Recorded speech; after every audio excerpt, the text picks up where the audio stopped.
வணக்கம். இன்னைக்கு நம்ம பார்க்க போகிற ரெசிபி திருமலா திருப்பதி வடை. திருப்பதியில் லட்டு எப்படி ஃபேமஸோ அதே மாதிரி இந்த வடையும் ரொம்ப ஃபேமஸ். ரொம்ப டேஸ்டியான இந்த வடையை எப்படி பண்ணுறதுன்னு பார்க்கலாம் வாங்க.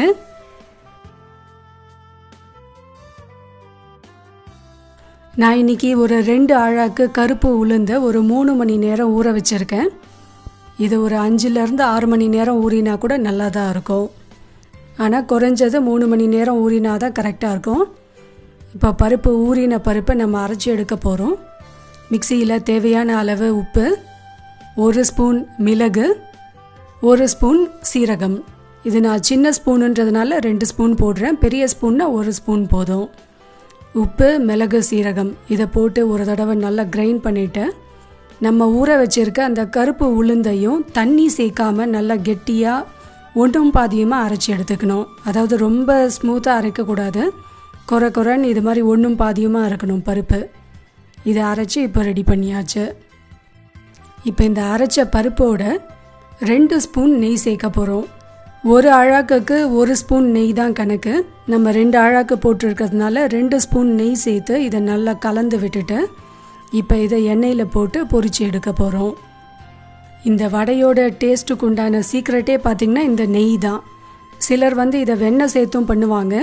நான் இன்றைக்கி நெய் சேர்த்து பண்ண டேஸ்ட்டு பார்த்திங்கன்னா ரொம்பவே நல்லாவே இருந்தது. நம்ம ரெடி பண்ணி வச்சுருக்க வடை மாவை தேவையான அளவுகளில் நம்ம தட்டி எடுத்துக்கலாம். நான் இன்றைக்கி இதை ஒரு சின்ன சைஸில் தான் தட்ட போகிறேன்.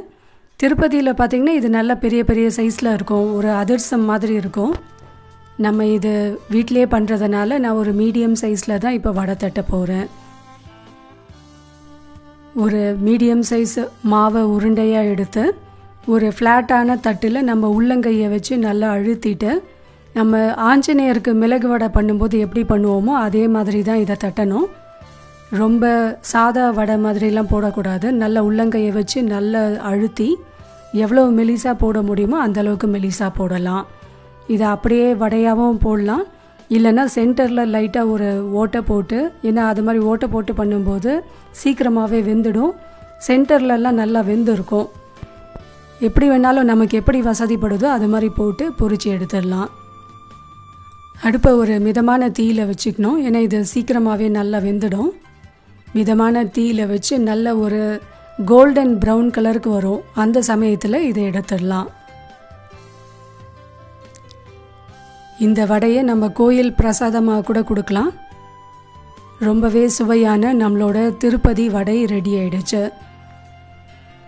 இந்த ரெசிபி கண்டிப்பாக எல்லாருக்கும் பிடிச்சிருக்கோன்னு நினைக்கிறேன். பிடிச்சிருந்தால் லைக் பண்ணுங்கள். இந்த ரெசிபியை ட்ரை பண்ணி பார்த்துட்டு உங்களோட கமெண்ட்ஸை நம்ம கூட ஷேர் பண்ணுங்கள். மறக்காமல் நம்மளோட சேனலை சப்ஸ்கிரைப் பண்ணி வச்சுக்கோங்க. தேங்க்யூ.